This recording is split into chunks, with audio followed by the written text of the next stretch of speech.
Progress. Test 1, 2. Yeah, it's working. You can hear me okay? Question mark.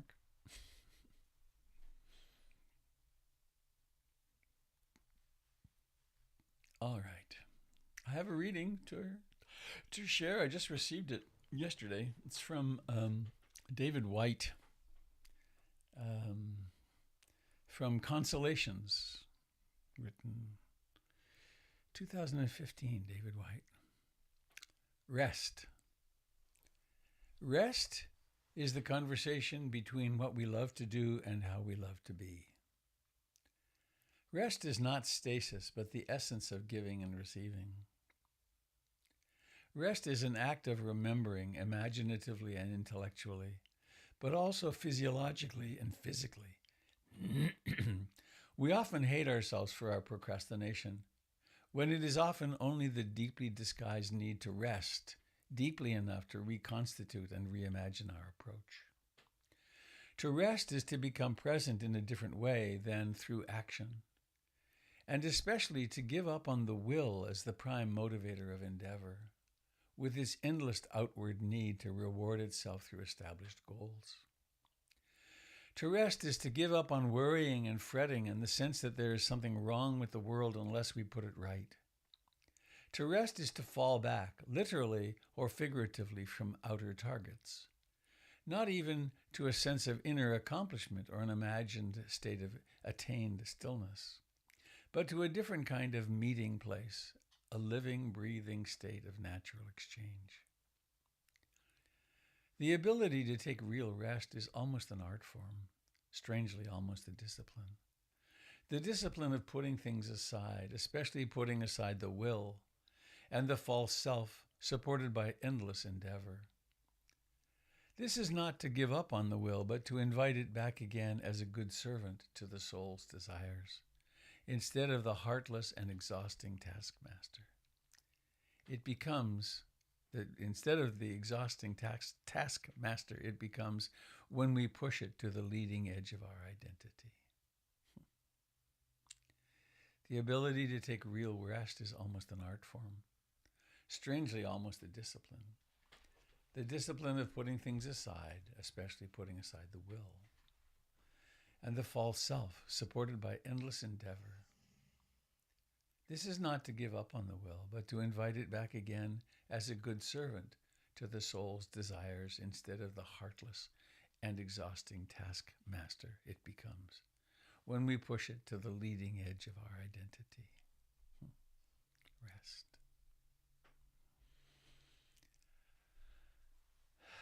So, dear friends,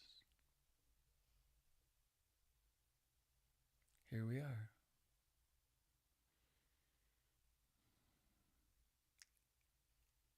Here we are in this very moment. The only moment that ever is. Strange, isn't it? So one might say, let us come to rest.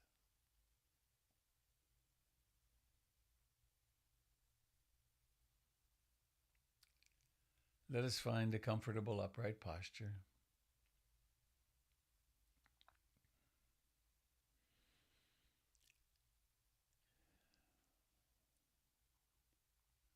Let us notice how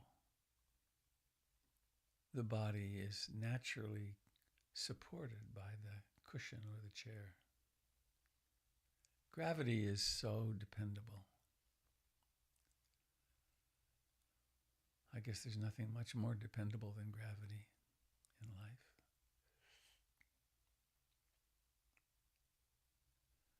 Two objects have mass and they attract each other.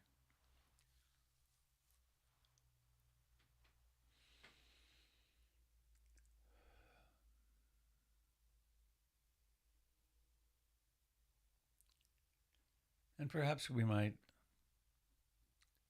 do a contemplation of context.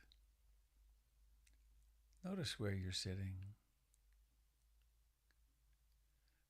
Notice the room you sit in, the building you sit in. Know of it. Where does it sit? Mine, right here. I'm in a little house about 3 or 4 miles from a small river called the Willamette. 10 miles or so downstream, it flows into the Columbia, one of the great rivers of the world. Starts way up in Canada. Close by, 50, 60 miles, it flows into the Great Pacific Ocean. And this ocean is part of what makes our little planet blue. Seen from space, it's like a little marble, blue and white and brown, a little red, mostly blue though, blue-green.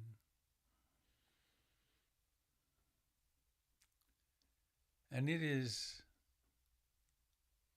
a dust speck which orbits around a small yellow sun, which itself is traveling at something like 200,000 miles an hour around its orbit around the center of a galaxy, a Milky Way galaxy. And this galaxy is one among hundreds of billions.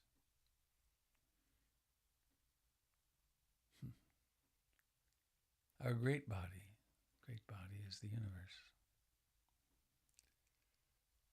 And here in our little local incarnation, the body comes along with awareness.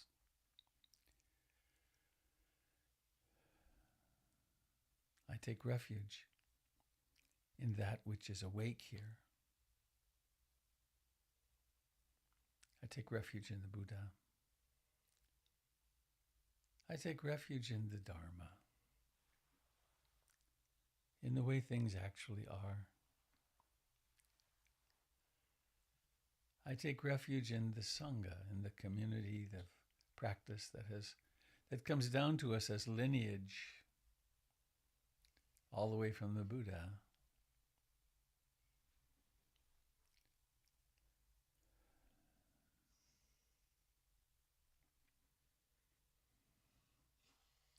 In universe time, of course, the 2,600 years since the Buddha is less than a billionth of an eye blink. But for us, it's a long time. Faithful transmission. And so we are guided to bring awareness, this mystery of awareness, to bring it home here to the body in contact with the chair.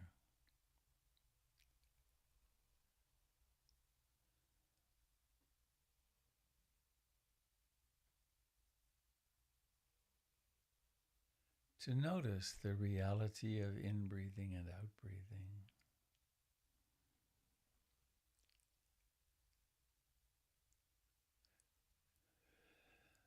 To rest here.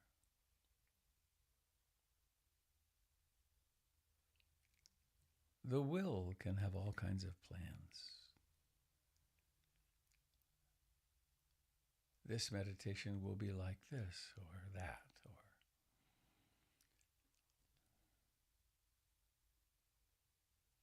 I will not be worried this morning, or I will not be lost, or sometimes in desire. What if instead we were to come to rest?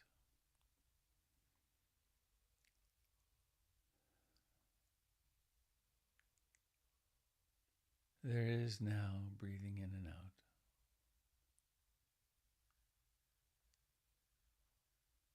There may well be thoughts, emotions, plans, memories, obsessions.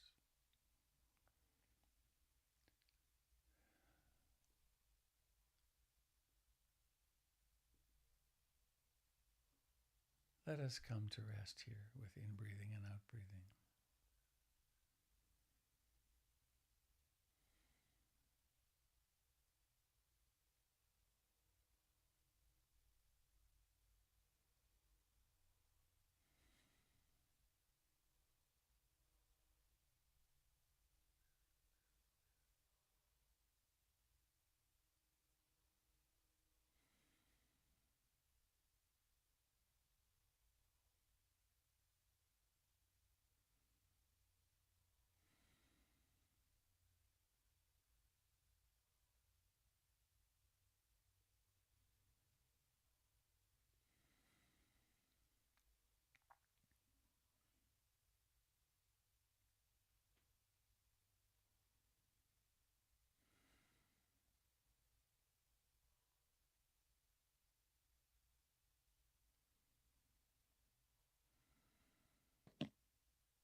allowing the body to rest here, to rest.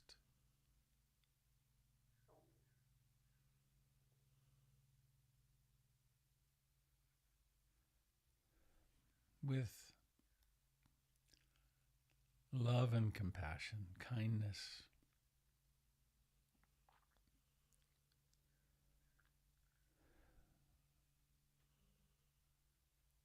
allowing awareness to rest here.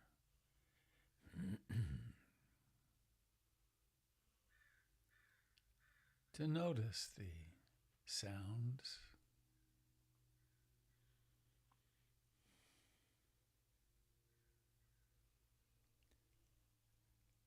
the sounds which come into being and then vanish.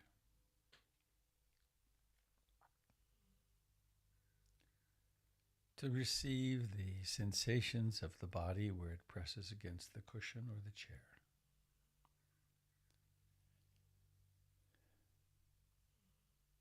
To notice the aliveness of the hands.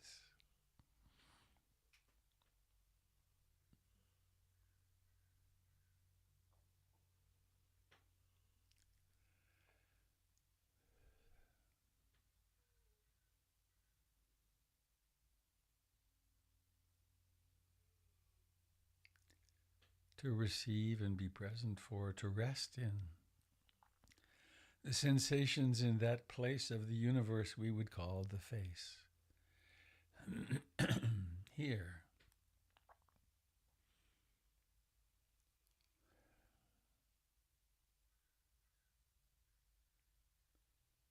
To notice any thoughts.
Every breath has its beginning.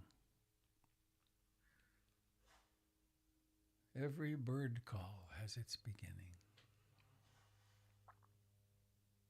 Every day has its beginning.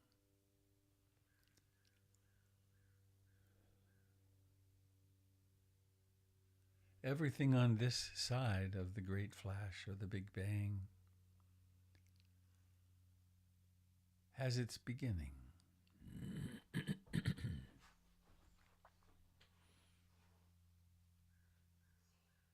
Its beginning resolves into its existence, its relative existence for a time,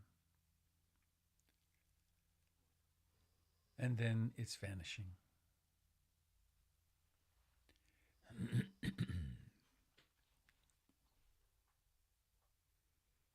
We sit here right in the middle of this cosmic beginning and ending.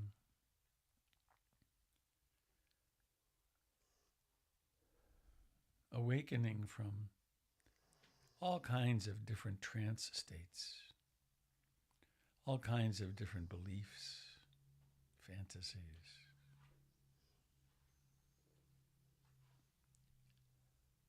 Into right here and now.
There are many birds of many species here in Oregon.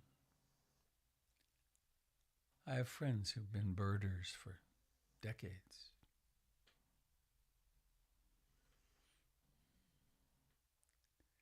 And they go to places where the birds congregate. They make themselves as comfortable as they can, and they get their binoculars and cameras handy. And then they sit still.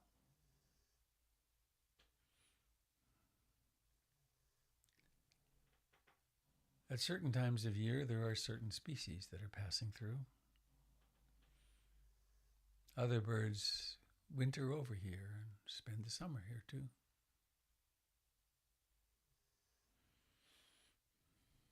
They come to feed and rest and breed.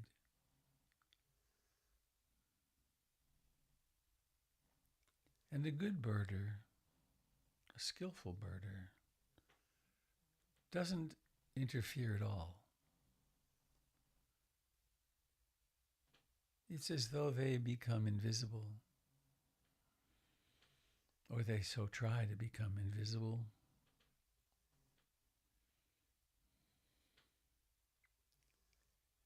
And then the birds do what they do.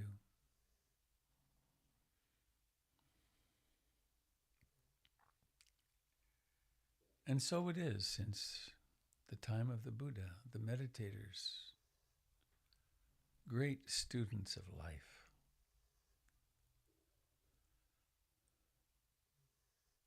find their comfortable upright spot.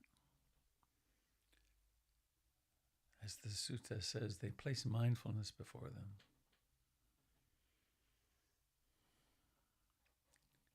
And for stability, perhaps, they use mindfulness of in-breathing and out-breathing. They sharpen their tools of mindfulness and concentration. Also, patience and curiosity and tranquility.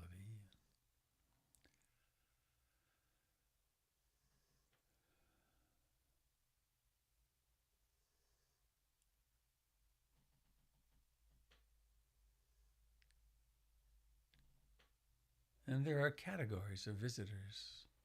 There are the 5 hindrances. A mind which is desirous, wanting something or not wanting something. A mind which is restless and agitated or sleepy and dull. A mind which is doubting.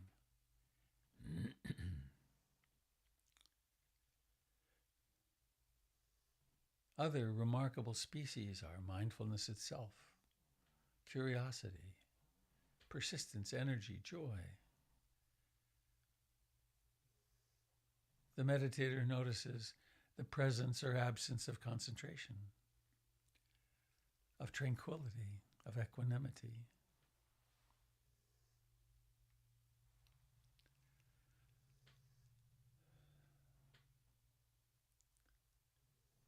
The task is not to get somewhere. The task is to rest here, amidst the mysterious manifestations of life that are human experience.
Good morning, dear friends.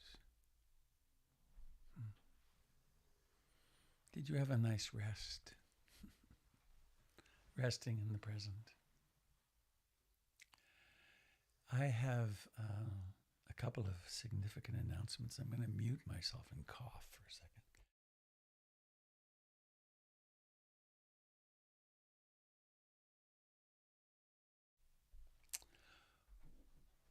One of them is a letter I'm going to read, if I can find it, which has to do with the fact that Avi Klepper, who's been our admin person for 6 years, will be leaving us at the end of August. So here's a letter from the board. To our fellow PIMC Sangha members, since the beginning of the year, PIMC has faced significant financial challenges. This has happened for a number of reasons. We're not able to move our renters in until April. They were out because of the construction. Moving to a hybrid Zoom in-person format has meant we've had to take additional investments in technology. Donations, especially monthly contributions, have declined. We're thinking probably the inflation and so on. This means that PIMC entered the second half of the year significantly behind budget. This is one of the reasons why we have not restarted the children's program, as we can't afford to hire a teacher. It's also led to the difficult decision to eliminate the office manager position as of the end of August.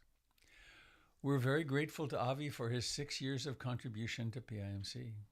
Behind the scenes, he has offered tremendous support of various PIMC projects. In addition to taking care of PIMC administrative tasks, Avi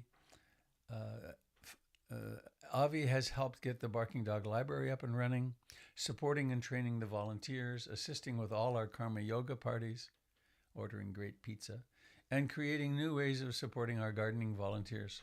We're grateful for his generosity and support of the community over these years. We thank him and wish him well as he moves forward.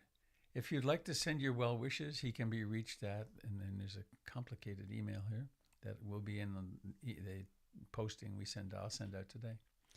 PIMC has never had to lay someone off before, and as a board, we've struggled like crazy with this decision. As we move into the fall, we have created a full schedule of classes and retreats to help draw new members to our community, and we'll continue to search for other ways to reduce costs. Please understand that the community is not in danger of closing. We are simply making the corrections needed to be responsible stewards of the resources we've been given.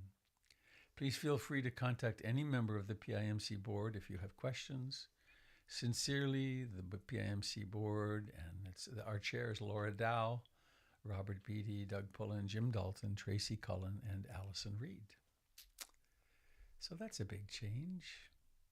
Gregory will be stepping into the breach, and he will be paying the bills and doing hang on a second, I got to close this blind.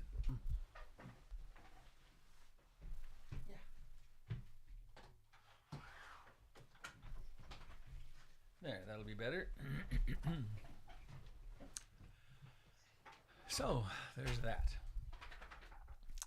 And the other significant announcement is that following the Dan Leif, board member, has been doing our research for us as a board, and following the CDC guidelines that changed even again yesterday, and the fact that Multnomah County is now reporting low to very low incidence of COVID. We're following the guidance, and we are now going to be having masking be optional. And we'll, to the degree we can get it together with not housekeeping, what's it called? Hospitality. This Sunday, we will be meeting, the living room, and the living room will be open, and we can come and hang out and have coffee and tea and connect with one another again. So we're coming back to life. There are some guidelines, I can't remember them, but I think I have some left over. Oh, here we are. Individual level prevention steps you can take based on your community, your COVID-19 community level. So ours is low. At all community levels, stay up to date on your vaccination including recommended booster doses, maintain adequate ventilation, avoid contact with people who have suspected or confirmed COVID-19, follow the recommendations of isolation if you have suspected or confirmed COVID-19, follow the recommendations for what to do if you are exposed. They've changed that radically. If you're exposed, they're saying just go about your life. It's very different. If you're at high risk of getting very sick, then of course talk with a healthcare provider. So that will be good. That will allow us to, and of course, if you have symptoms, don't come, right? So I think that's all I want to say. It's any responses or concerns or anything you would like to say. Did I miss anything, Jim? Oh, tomorrow night. Duh. Tomorrow night, it's, what's it called? The Joy film, the conversation between... Mission Joy. Mission Joy, right. The conversation between His Holiness the Dalai Lama and Desmond Tutu will be happening at 6 o'clock at PIMC. There will be popcorn. It's a funny thing. We had some conversation in the board. It's like, will people come more likely if we have popcorn? And so we decided it's a good marketing ploy. There will be free popcorn. I once went to one of the big theaters here in Portland, Tigard, cinema, and they have 15 screens. And I was there as they were using a forklift, forklift, to bring popcorn in 50-pound bags into the place. And I talked to the manager, and he said, the popcorn is where we make the money. The concessions are where the money comes from. The movies sort of pay for themselves, but it's they're ridiculously priced food. So our food is not ridiculously priced. It's free. And I think there is a suggested contribution for participating of $5, which you can certainly exceed if you want. It makes sense to me. So I will now be quiet and see if you have anything you'd like to share.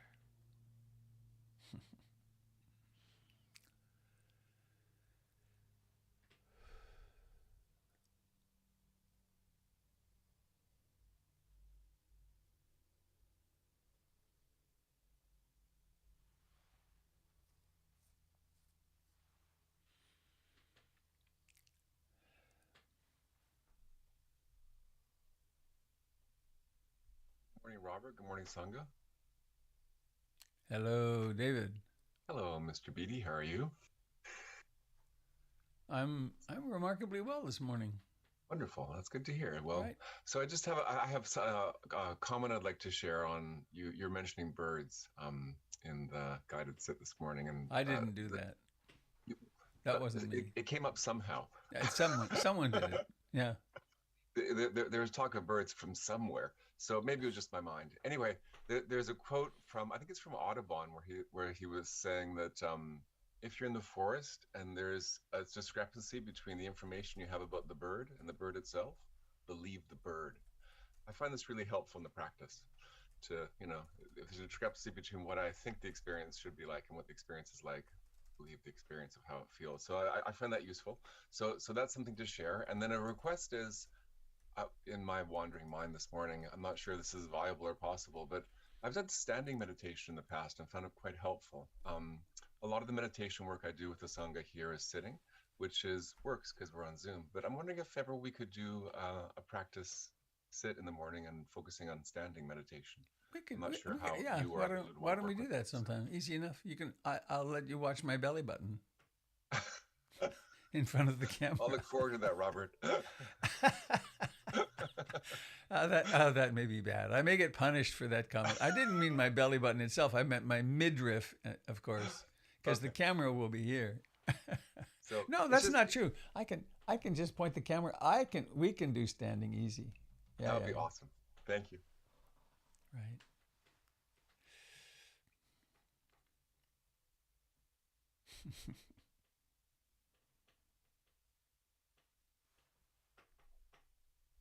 Good morning, Robert.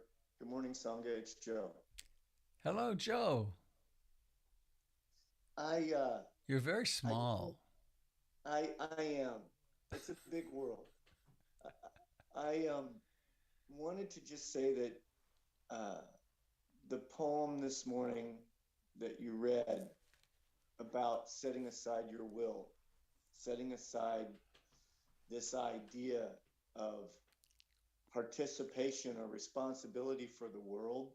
Um, lately, it was so overwhelming. It took me almost this whole meditation to let go of the greed and hatred and ignorance that are just glaring and blaring all around me lately in what I read and what I take in.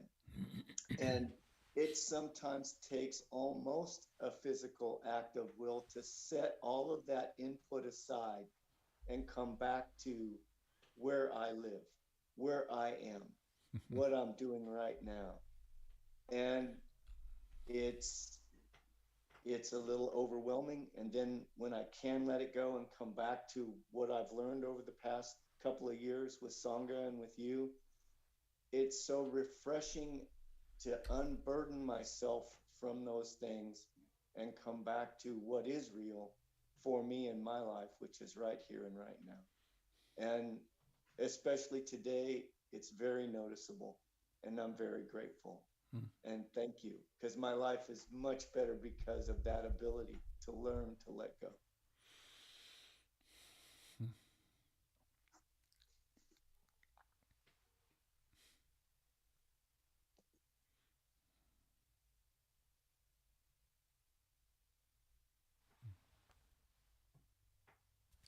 Amen, brother.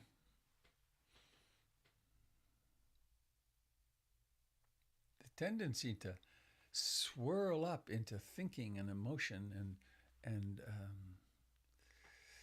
into the trance states is so habitual, and it's then one is here, and then that swirl doesn't even exist, and there isn't much support in life for doing that. Hence, we have meditation communities.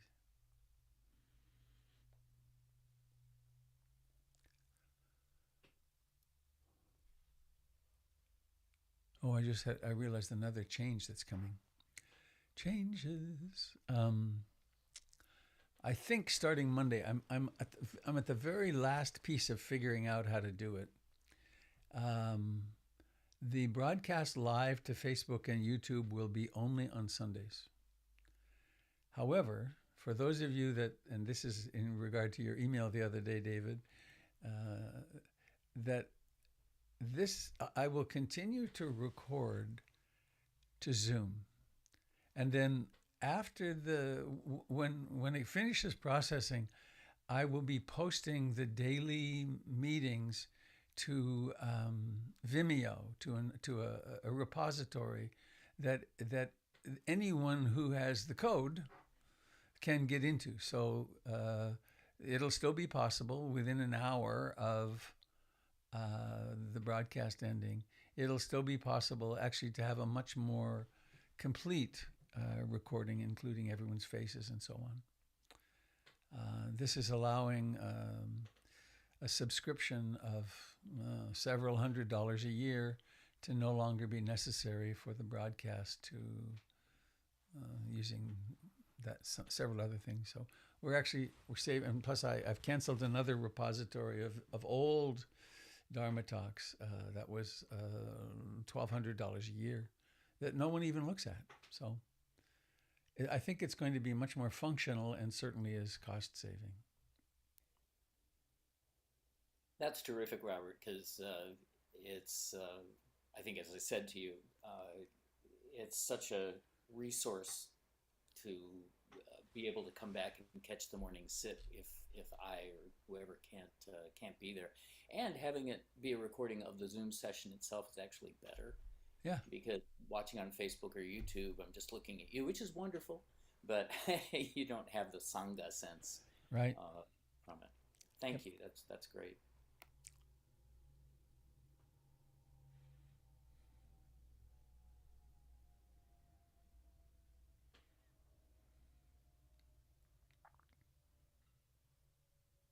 Good morning, Robert and Sangha. Sandra, hello. There. I've been thinking about resting. I took some leave from work, some medical leave from work that was stress leave. And so during that time, my intention was to rest. Right. I did have this little judgment on my shoulder about laziness, Right. difference between rest, as we heard, laziness. What I came to is laziness might be the hindrance of torpor or Sloth and sleeping. torpor. What do you think? Does that sound about right? Well, I missed a part of it. I had to turn up my volume here. I missed part of what you said. Are you home on medical leave? I was, and I went back to work last week. Uh-huh. Tough. So you convinced a physician that you needed rest. Mm-hmm. Huh. Yeah. Did you trick them or did you actually need rest? I kind of cracked. Oh. There's, many things. My dad, the neighbors, and work. Right. But I was inspired to. I felt like I cracked. I was overwhelmed and I couldn't cope. And so I was able to talk to the doctor, and the doctor. Well, I talked. First, I talked to a counselor, and the counselor said, "Sounds like you need to take some leave." So I felt like I got permission. Right. And then I went to the doctor and told the doctor what was going on. She said, "Oh yeah." She wrote me a one sentence on a piece of paper, and that qualified for medical leave. Wonderful. Lucky, Well, I'm sorry you got to that point, but how wonderful that you got a break. Yeah, no, lucky me. So, what was your question? So back to, I was thinking about the difference between rest and laziness. Oh. So a cultural thing comes from my family of right. You're not, and you're not being productive, and you're being lazy. Right. And so trying to sort of fit it into the Dharma, I'm thinking that laziness is sort of like the hindrance. Oh, I see. Well, I think I would differentiate them rather profoundly. Oh, and one more thing that I was thinking, just yeah. You complete it. And I was thinking that rest is mindfulness, and mindfulness is what we're up to.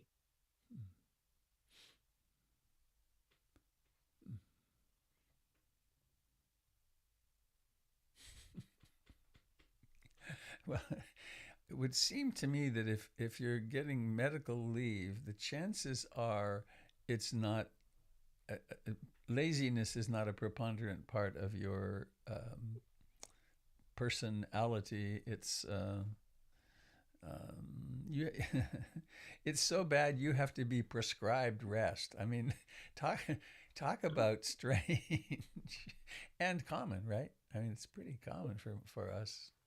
So, and of course, if you don't work all the time, the world will fall apart, and people will die, and it's the environmental situation will really got to get out of control if you don't work at least 20 hours a day. So maybe I think the question is not well put. Is the way the Buddha talked about such things.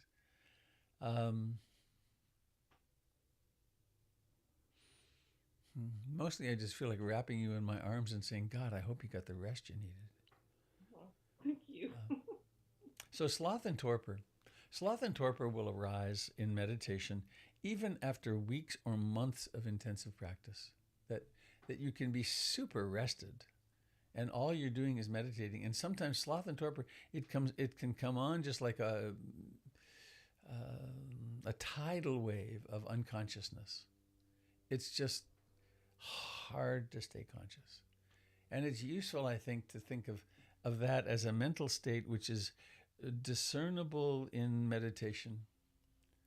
And there's fatigue. Most North Americans live with 2 hours a day of sleep or rest deprivation. If you look at the times of wakefulness and work compared with 1901 and now, it's between 2 and 4 hours that we're not resting that we used to before electricity and computers and so on. So there's the issue of cultural training and family training, and Jamie put a thing here, but feeling guilty if she rests. That comes right out of the culture and out of our families, and that we're only worth something if we're producing.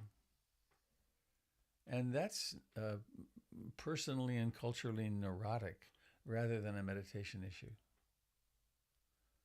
So I think I would keep sloth and torpor as a what happens during meditation, and then deal with the other stuff as, well, how fatigued am I?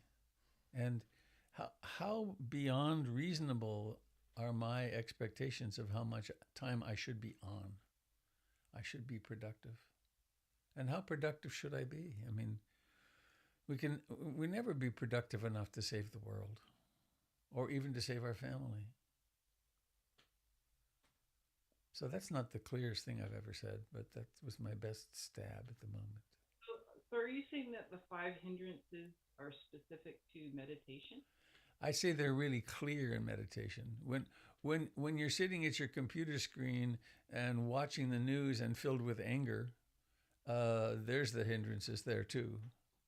But sloth and torpor isn't fatigue. It's consciousness fading out. I would make that distinction. Okay. Yeah. Okay, thank you. And I am not one to preach about this because I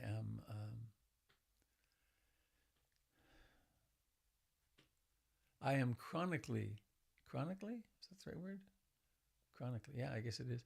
I am chronically overscheduled and don't take adequate care of resting. I've noticed that. Yeah, it's well, and if I don't, no one will love me.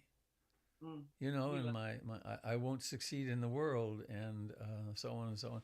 It's straight out of childhood. Well, I mean, there's got to be some adult here in the family, right? Everyone else is drunk, so somebody's got to be paying attention and minding the store. And if I don't, then I'll die because no one will be here to take care of me. So I better damn well do it. I mean, that's I notice some people nodding. That's not a rare experience for us. And so early in our lives, we learn how to be hypervigilant and on and perform too much. And then it goes on through school. You know, you get rewarded for getting straight A's and for my daughter, from her second year of high school till the end of college, I had a standing offer from my daughter Tara that for any B she got, I would pay her $50. She never collected.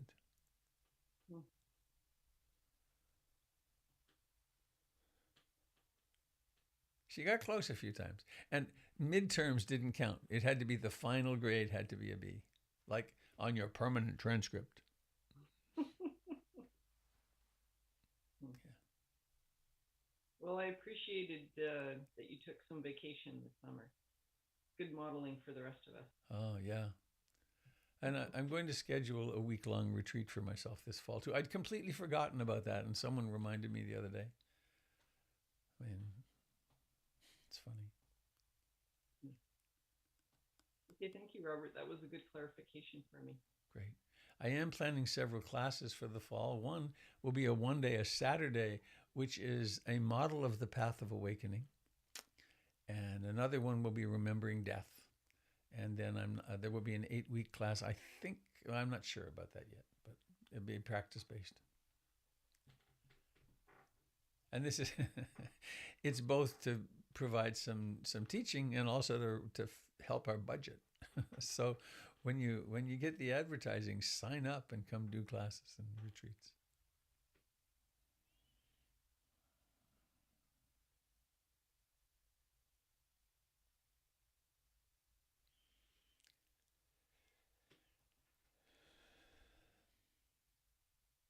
Hi, it's James.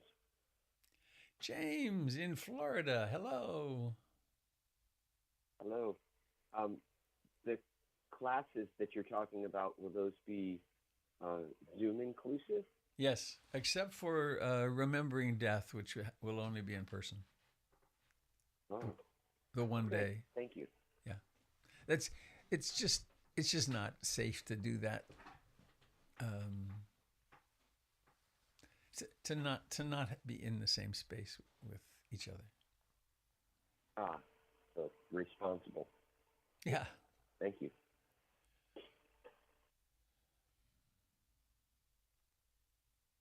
And several other of the teachers are doing classes too. So we're coming on with a full bore, a fall term.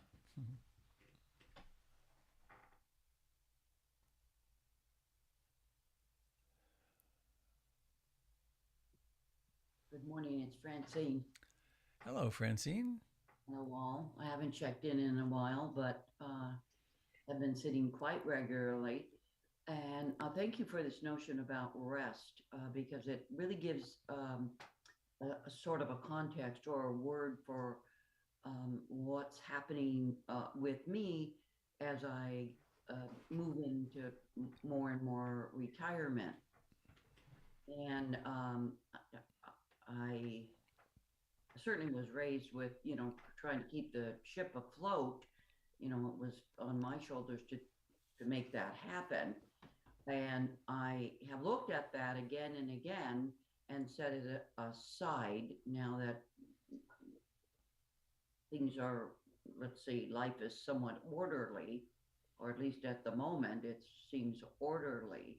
So I find myself resting a lot. And what that practice looks like to me is I just stop.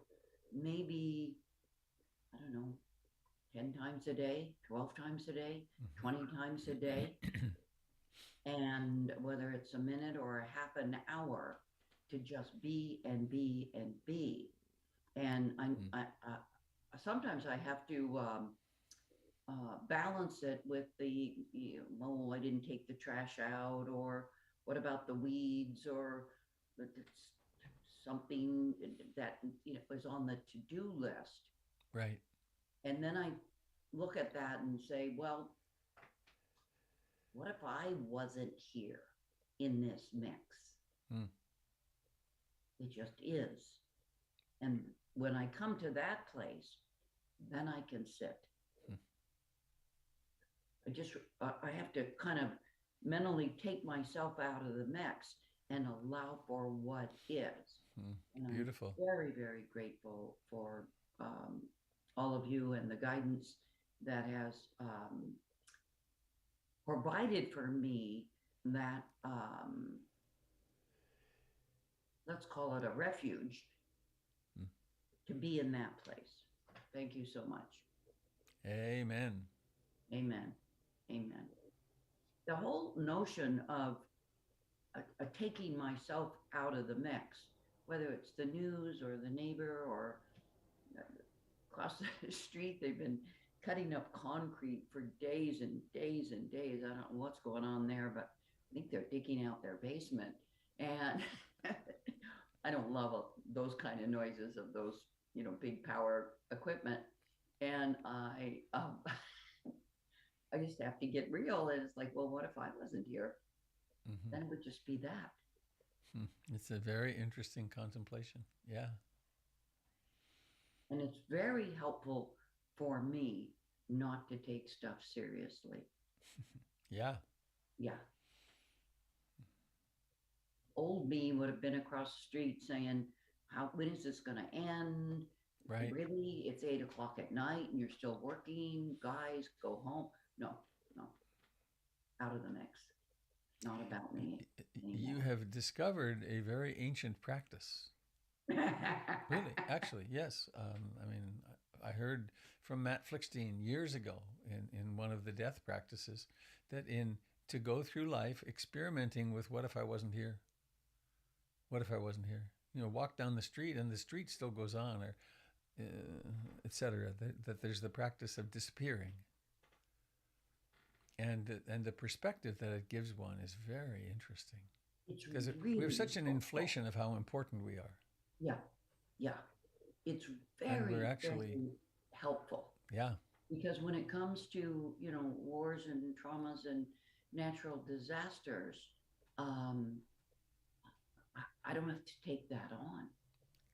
no, If I'm not here, right, that stuff exists. yeah. So it's this very restful place of dropping the anxieties. What a fine use you're putting your retirement to. Awakening. It's pretty fun. It's pretty fun. And those that are, what are you going to do next? What are you going to do next? What's your new great big thing? It's like, I'm resting right now. And I say that, well, this is my Wow. time to rest. Hooray. Yeah, exactly. Hooray. Thank you all. Thank you. Well, I need to go in a moment or two here. I have to rush off and be productive.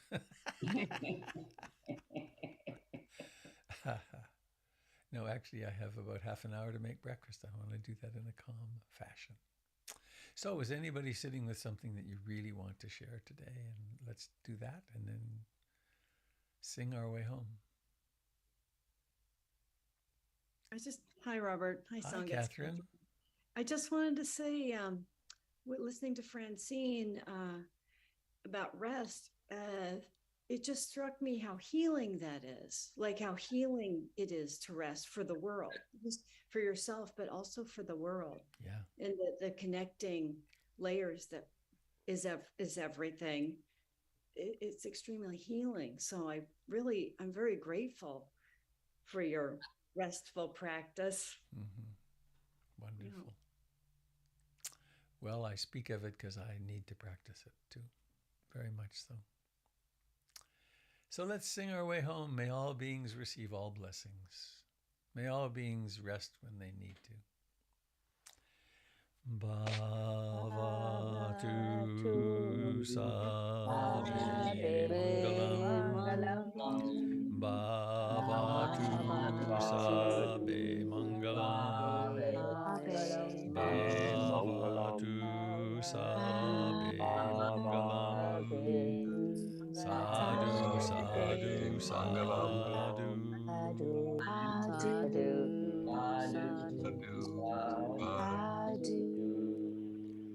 So long, dear friends. Bye-bye. Thank you, Robert. Thank you, Robert. Thank you, Robert. Thank you.